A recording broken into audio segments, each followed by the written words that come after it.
So let's talk about the law of cosines. We talked about the law of sines. You guys don't need to know what my volume of my computer is, but in case you wanted to know, there it was. So law of cosines is for the other situations where I don't have an angle and its opposite side to match up together to use the law of sines. Honestly, try doing the law of sines first, and if that doesn't work, then resort to the law of cosines. So the law of cosines, this is the formula for law of cosines. Do you need to memorize that formula? Well, no. Do you need to memorize the formula for law of sines? Yeah. Okay, come on. That's pretty easy. The law of cosines, no, you don't have to memorize that. I will give it to you, but you do need to know how to use it.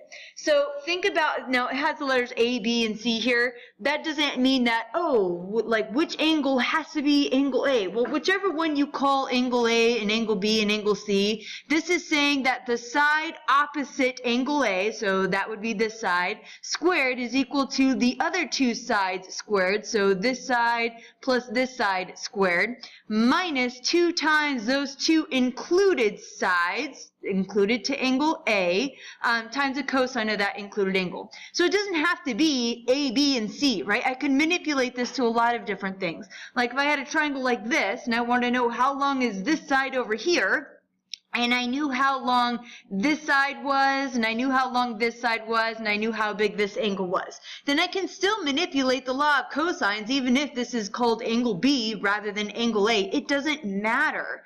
All this is saying is the side that you're looking for, take that side, and then you're going to square that side, has to equal the other two sides added up together and squared. So this side squared plus this side squared, minus 2 times those two included sides, so included to this angle that I know, so this side times this side doubled, times the cosine of this included angle that they give you, and then you can use that to figure out the unknown side that you are looking for. Now notice that's the unknown side squared, so remember afterwards to square root both sides. That's one of the biggest problems I see students forget, is they know how to use the law of cosines, but they just forget the stinking negative, the stinking square root at the end.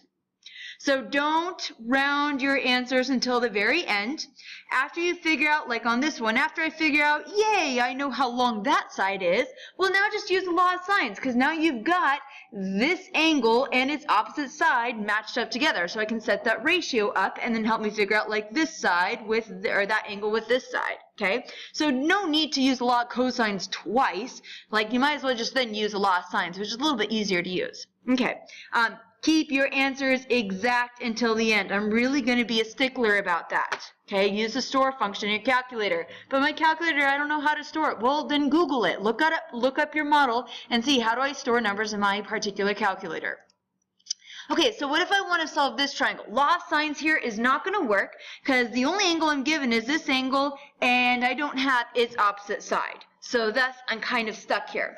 But if instead I use the law of cosines to start me off, and notice this is a side included angle and a side, that's kind of a key to say, oh, this is going to be the law of cosines. Okay, anyways, so using this law of cosines, I'm going to take the side that I'm looking for, A squared, has to equal the sides that I do have added up together and squared, minus 2 times the two included sides, so times the 5 times the 6, times the cosine of the included angle that they give me, times the cosine of 45 degrees.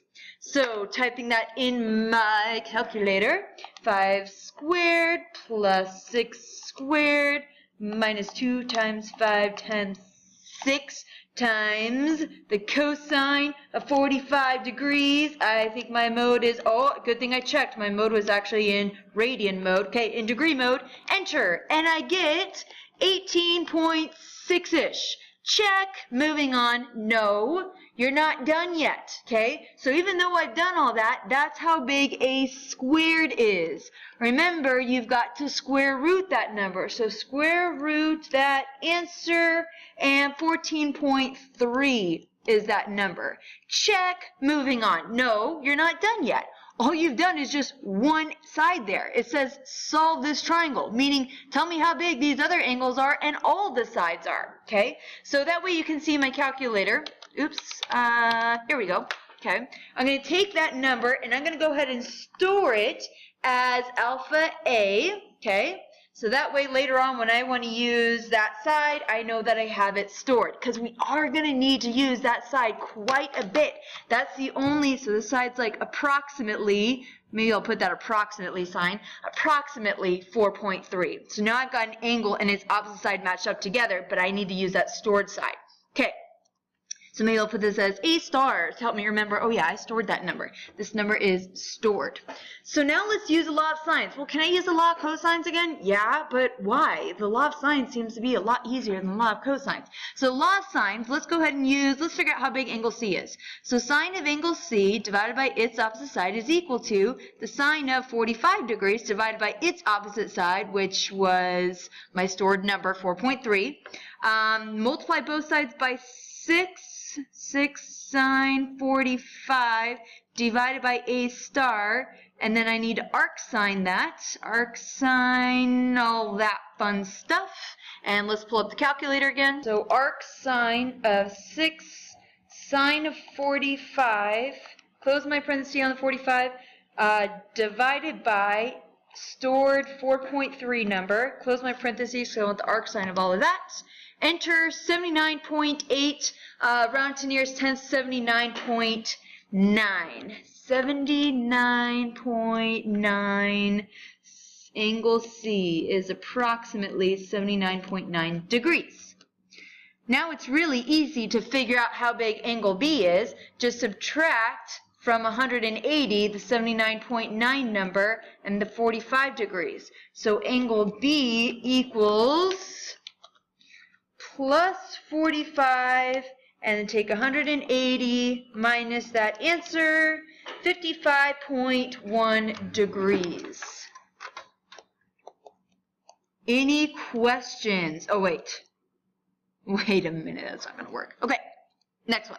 Your turn. Try solving out this triangle, and remember you're solving for the side opposite the given angle. So solve for side C first. So go ahead and use the law of cosines. See if you can't do the same thing we just did on this example on this one. Remember that just because this is side C doesn't mean that this formula can't work. You just have to tailor it. The side you're looking for is equal to the other two sides squared and added up together minus 2 times those two sides times the cosine of that opposite angle. So go ahead and try it out. Push the pause button right now because I'm about to go over the solution. Okay, so hopefully you've already done it.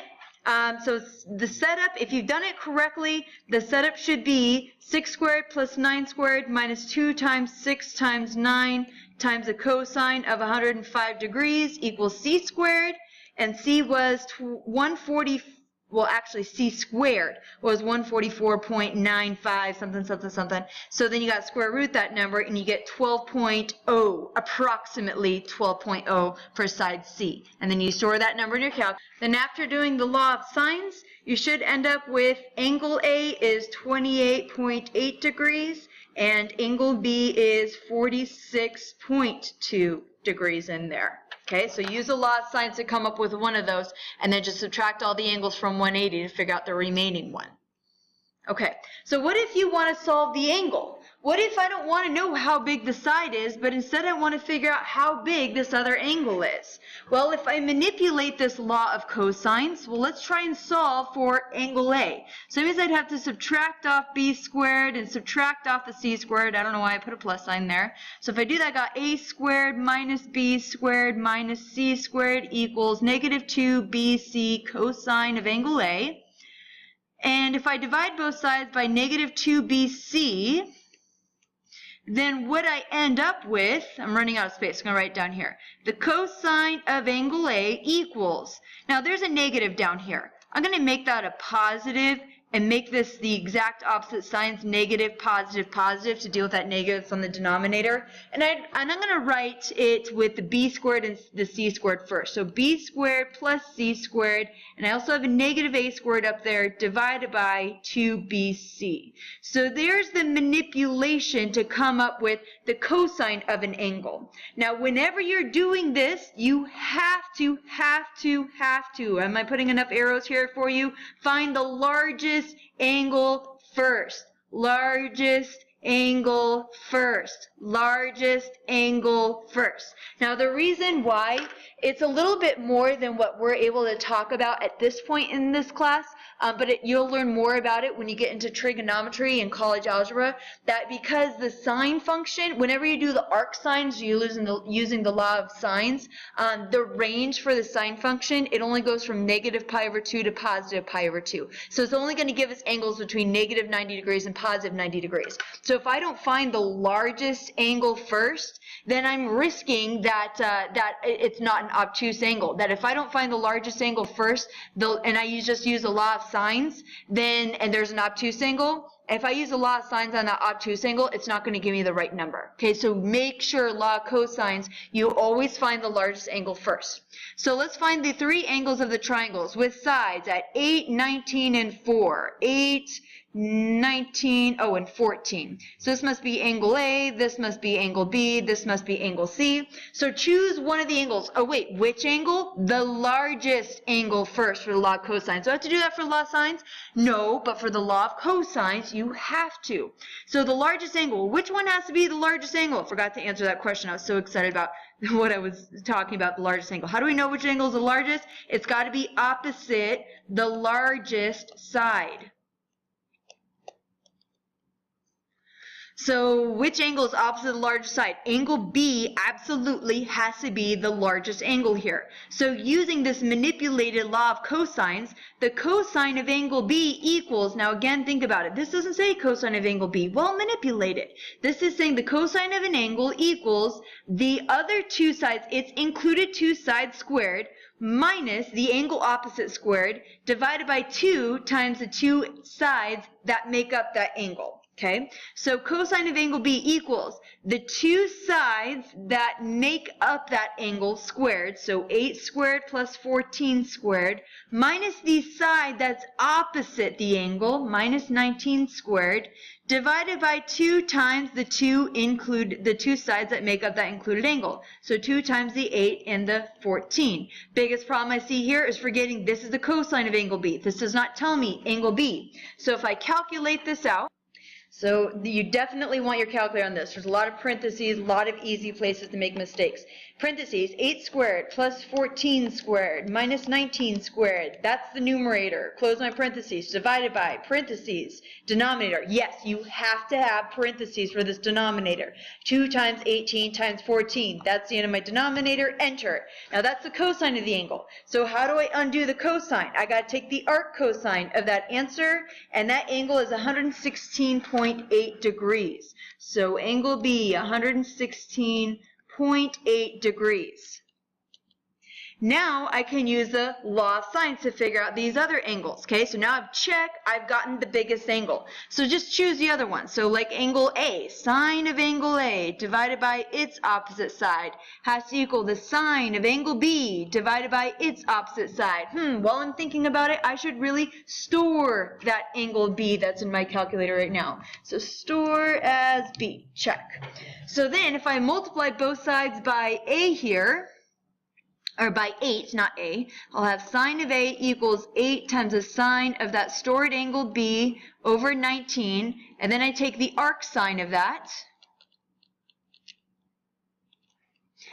I will get arc sine of 8 sine of stored B, close that parenthesis, divided by 19, close that parenthesis, about 22.1.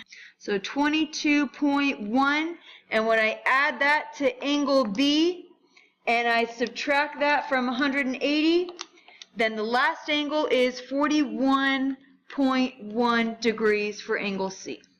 And there's all of our missing angles there. Degrees. So now I want you guys to try this one out, and I'll give you the answers here. Remember, largest angle first. When you do it correctly, you should end up with angle A first equals 108.2 degrees. Make sure you're using a lot of parentheses when calculating that. Angle B will end up being 22.3 degrees. Angle C will end up being 49.5 degrees. So try that out. Make sure you got it. If you don't, then start asking some people tomorrow in class. This is Miss April Rainey, and I am signing off.